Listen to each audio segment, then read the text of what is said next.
তো hey guys, আসলে কি শফিক যে জেলে গিয়েছে, এ শফিক কি ছাড়া পাবে জেলে থেকে? আর হ্যাঁ, শফিক বাঁচতে পারবে জেলে থেকে, শফিক বাড়াইতে পারবে জেলে থেকে। আর শফিককে কে জামিন করে বাই করলো? গুড নিউজ তোমাদের জন্য আজকের এই ভিডিওতে সবই বলবো। তো আর আগে ভিডিওটি শুরু করি। হে গাইস, আসসালামু আলাইকুম, welcome to my YouTube channel. আপনাদের জন্য গুড নিউজ। আর শফিক কিন্তু আজকের থেকে আর জেলে থাকবে না, কারণ শফিককে এখন রবিয়াল দাদা বাহির করে নিয়ে আসবে। আর রবিয়ালকে আপনি বলবেন, রবিয়াল হয়েছে একজন পল্লীগ্রাম টিভি যে আপনারা চিনতে পারেন, সে পল্লীগ্রাম টিভির একজন টিমের মানুষ। যে রবিয়াল দাদা তো শফিকের বাড়িতে যায়, সেটা শফিকের বাবার সাথে কথা বলে। আর সবকিছু বলার পরে সে শফিকের বাবাকে সবকিছু বলে, তারপর রবিয়াল দাদা নিজে বলে নেয়, আমি শফিকের দায়িত্ব আমি নিজে নিয়ে নিলাম, আমি শফিককে সারিয়ে আনবো, তোমাদের কোনো টেনশন করতে হবে না। শফিক তো জেলেই পড়ে আছে। আর যখনই রবিয়াল দাদা তার বাবার কাছ থেকে এগুলো অনুমতি নেওয়ার পরে একদম ডাইরেক্ট চলে যায় থানায়। থানায় যায় যখন ছাড়াবে, কিন্তু এখানে কিন্তু কোনো বড় মানুষ টানুষ লাগে না। থানায় যায় যখন জামিন করবে, শুধুমাত্র টাকা হলেই হবে। আর হ্যাঁ, শফিকের সাথে কিন্তু একজন মেয়ে আছিল, তারা যাকে নিয়ে এত সমস্যা শফিকের, কিন্তু সেই মেয়েটির কি হলো সেটা বলবো আজকের ভিডিওতে। ধৈর্য সহকারে তোমরা ফুল ভিডিওটি দেখতে থাকো, আশা করি খুবই ভালো লাগবে, খুবই ভালো লাগবে। আর শফিকের সারা পায়া, শফিক যে জেলের থেকে বাইরে হয়ে আসছে, এটাতে কে কে খুশি হয়েছেন আর কে কে বেজার হয়েছেন একটু কমেন্ট করে জানাবেন। আর শফিক কি আবারও পুনরায় কি পল্লীগ্রাম টিভিতে কাম করবে? আর পল্লীগ্রাম টিভিতে যদি কাম নাই করতো, তাহলে পল্লীগ্রাম টিভির যে টিমের মানুষ কিন্তু রবিয়াল দাদা তাকে কিন্তু বাঁচিয়ে নিয়ে আসতো না। হ্যাঁ, এটাও কিন্তু আবার ভাবা যায়, কেন রবিয়াল তাকে বাঁচিয়ে নিয়ে আসলো, পল্লীগ্রাম টিভিতে নিবে না? আর কিছুদিন আগে যখন তার সাথে এই শফিকের সাথে একটি নোংরামি ভিডিও ভাইরাল হয়ে যায়, আর তখনই পল্লীগ্রাম টিমের থেকে একটা ভিডিও বানানো হয়েছিল যে শফিক খারাপ কাম করতেছে, আমাদের সে 5 বছর ধরে কাম করে, এটা করতেছে ওটা করতেছে, যার কারণে শফিককে বাদ দিল। কেন বাদ দিল, এরকম ভিডিওটি এখন আছে ইউটিউবে, আপনারা দেখে আসতে পারেন। হ্যাঁ ঠিক আছে, এগুলো কথা বলবো না। আর পল্লীগ্রাম টিভির মানুষও বলছিল যে শফিক আমার ছোট ভাইয়ের মতো, আমার সাথে 5 বছর ধরে কাম করতেছেন, তিনি আমার ছেলের মতো।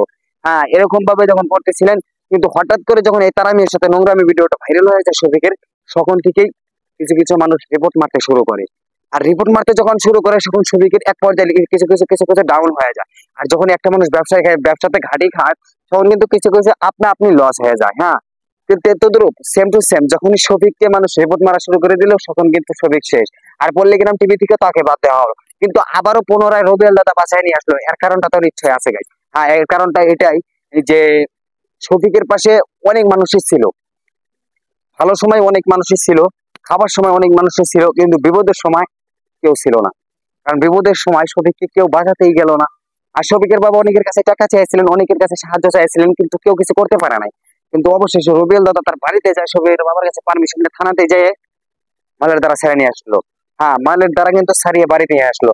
এখন আপনারা কমেন্ট করে জানাবেন যে শফিক যে জেলখানা থেকে ছাড়া পাইছে, এটা আপনাদের কাছে ভালো লাগলো না খারাপ লাগলো?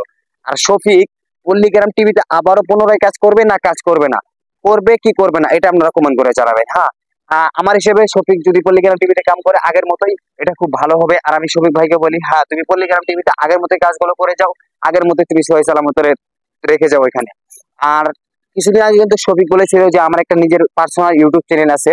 আমি বলি যে শফিক ভাই, তোমার পার্সোনাল ইউটিউব চ্যানেল হয়তো তুমি 2-1 দিনে ভাইরাল হয়ে যাবে, আবারও হয়ে যাবে, তুমি তো পরিমাণ ভাইরাল, কিন্তু তারপর আবার হয়ে যাবে, এরকম করো না। আর পল্লীগ্রাম টিভি তুমি শুরু থেকেই ছিলা, আর এখনো যাও, আমরা আশা করি তুমি ভালো থাকবে। আর তারা নামের মেয়েটি এখন কোথায়? তারা নামের মেয়েটিও নাকি জেলে আছিল, এটা শোনা মাত্র ভিডিও। আমি একটা ভিডিও দেখেছি, তারা নামের মেয়ে নাকি জেলে আছিল, কিন্তু আজ শুনছি তারা নামের মেয়েটি বাড়িতে। বাবা, হ্যাঁ বাড়িতে, তারা নামের মেয়ের কিছু হবে না, ছেলে। কিন্তু আর শফিককে ভাই, তোমাকে একটা কথা বলি ভাই, তুমি যা কিছুই করো অফলাইনে করো, ঠিক আছে? অফলাইনে করো, এটা অনলাইনে করার কিছু না। তোমার পার্সোনাল ব্যাপার, পার্সোনাল বস্তু, তুমি পার্সোনাল করে দেখো। আর এগুলো অনলাইনে করার কোনো ঠিক না শফিক ভাই। আর তুমি যে মেয়েটির সাথে রুটোর বেজেছে তোমার, সে মেয়েটিকে তুমি যদি আমার পক্ষ থেকে, আমি বলতেছি আমার পক্ষ থেকে, তুমি সেই মেয়েটিকে শাদী করে নাও, তুমি বিবাহ করে নাও, তুমি হালাল করে তাকে নিয়ে সংসার করে নাও। আশা করি বুঝতে পেরেছো। তো গাইস, এখন শফিক জেল থেকে বাইরে হয়ে আসলো কি আসলো না, এই ভিডিওটা পরবর্তী আসতেছে, এই ভিডিওটি ফুল দেখে আপনারা শেয়ার করে দিন। এখনো ওইটার গুড নিউজ পাওয়া যায়নি যে শফিক জেল থেকে বাইর হয়েছে কি না, জামিন হয়েছে কি না। তো ওই ভিডিওটি পরবর্তী পার্ট 2 তে আসবে। আসসালামু আলাইকুম ওয়া রাহমাতুল্লাহ।